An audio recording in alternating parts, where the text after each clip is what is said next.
The topic at hand here is what happens with a salary review.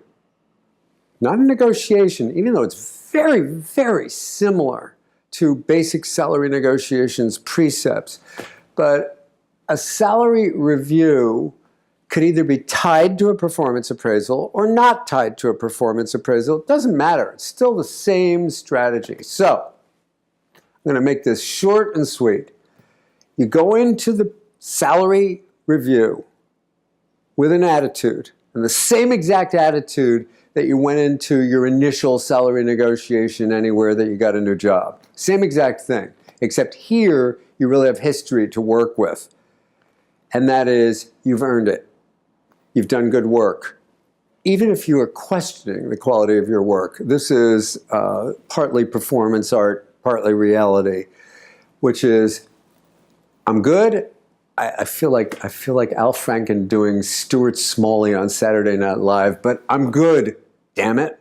And I believe in myself. And you go into that whole routine of, I have confidence and I'm not going in begging for money. I am never going to beg for money.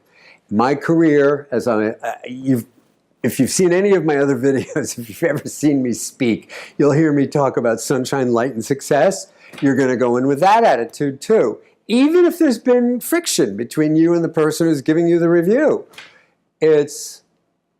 I've had a great career here. I've done a lot of good work. I've had a good career before. I've earned it. I've earned what I want to ask for here. I earned everything, and I have great skills.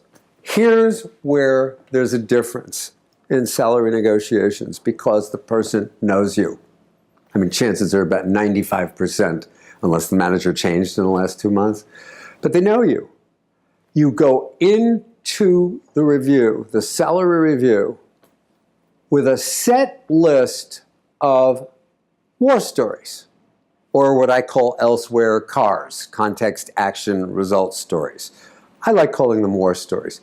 The difference between this and salary negotiations on a new job is these are stories that you know that your manager wants to know about or knows about and needs to hear about again. You know exactly how to target them.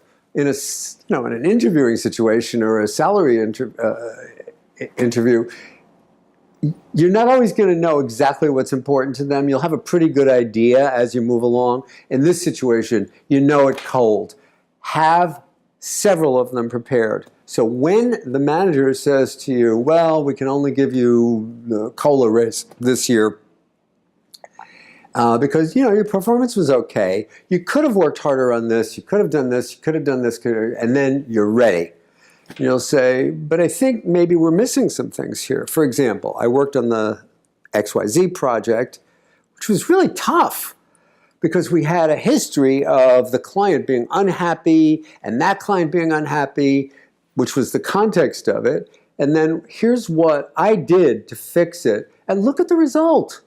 We have happy clients. We have increased business. So if you have a number of those stories ready to go at any possible critiques, it's the way you fight back about an unsatisfactory salary increase. There's the key, right there.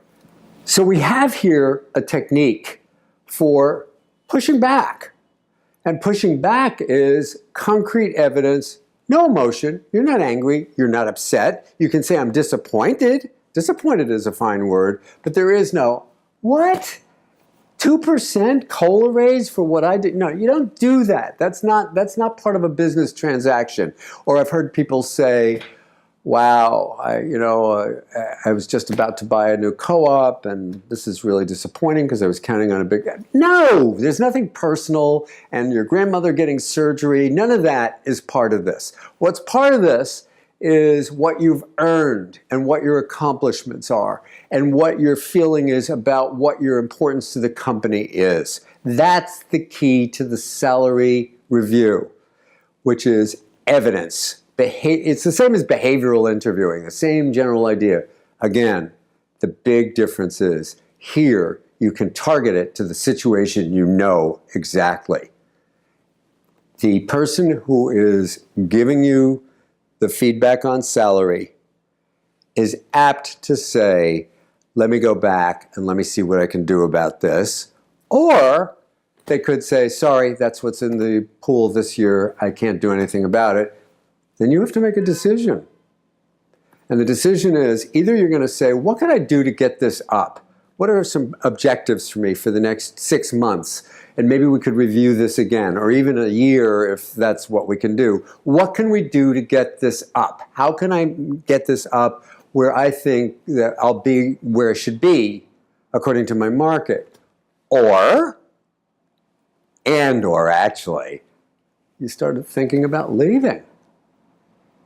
Always. If you're feeling that you're so underpaid or this is unfair or you're not being listened to, you work towards getting more money there and work towards leaving.